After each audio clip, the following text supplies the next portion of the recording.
दोस्तों, हिंदू धर्म में गंगा जी को सबसे पवित्र नदी माना जाता है।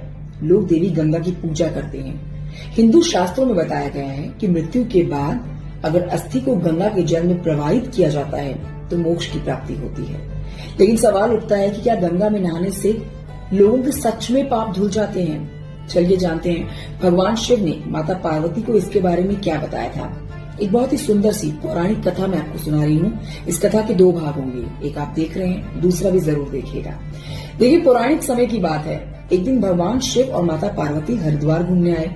हरिद्वार आकर माता पार्वती ने देखा हजारों लोग पवित्र नदी गंगा में डुबकी लगा रहे हैं। ये देखकर भगवान शिव से पूछा, स्वामी, क्या देवी गंगा अब भी पहले की तरह पवित्र है? और क्या गंगा में नहाने से लोगों के पाप सच में धुल जाते हैं? तो भगवान शिव ने कहा कि देवी गंगा तो पहले की तरह ही पवित्र और निर्मल है, लेकिन मैं आपको कल बताऊंगा कि गंगा में नहाने से लोगों के पाप धुलते हैं या नहीं। अगली सुबह भगवान शिव माता पार्वती के साथ हरिद्वार के गंगा घाट तक पहुंचे और उन्होंने कहा, मैं एक बूढ़े व्यक्ति के रूप में एक गड्ढे में गिर जाता हूँ।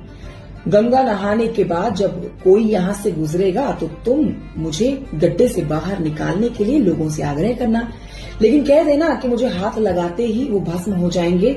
यदि उन्होंने जीवन में कोई पाप नहीं किया है तो ही मुझे छुएं।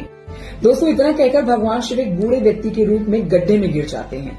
माता पार्वती भी बूढ़ी स्त्री का रूप धारण कर लेती है। फिर वहां से जो गुजरता माता पार्वती उसे मदद के लिए कहती, लेकिन जैसे ही लोगों को पता लगता कि बूढ़े शख्स को तभी छू सकते हैं यदि उन्होंने जीवन में कोई गलत काम न किया हो, पाप न किया हो, वरना जलकर भस्म हो जाएंगे। ये सुनकर कोई मदद के लिए आगे नहीं आता। सुबह से शाम हो जाती है। शाम को एक युवक हाथ में लोटा लेके वहां से गुजरता है। माता पार्वती उसे रोकती है। माता पार्वती उसे कहती है, मेरे पति बूढ़े हैं, गड्ढे में गिर गए हैं, क्या तुम मेरी मदद करोगे? युवक ने कहा, माता आप चिंता मत करिए, मैं आपके पति को अभी गड्ढे से बाहर निकाल देता हूँ।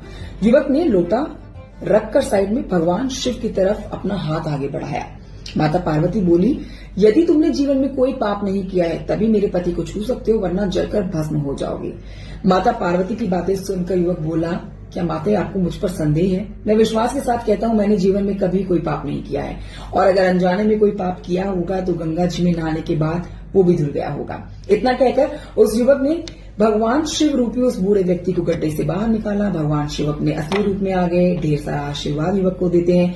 भगवान शिव ने माता पार्वती से कहा, देवी, इस युवक के गंगा में नहाने से तो सारे पाप धुल गए, लेकिन सभी के गंगा में नहाने के बाद पाप नहीं धुलते हैं। गंगा में नहाने से तन का मैल तो धुल जाता है, लेकिन जो मन को साफ करके गंगा में स्नान नहीं करता है उसके पाप कभी नहीं धुलते हैं।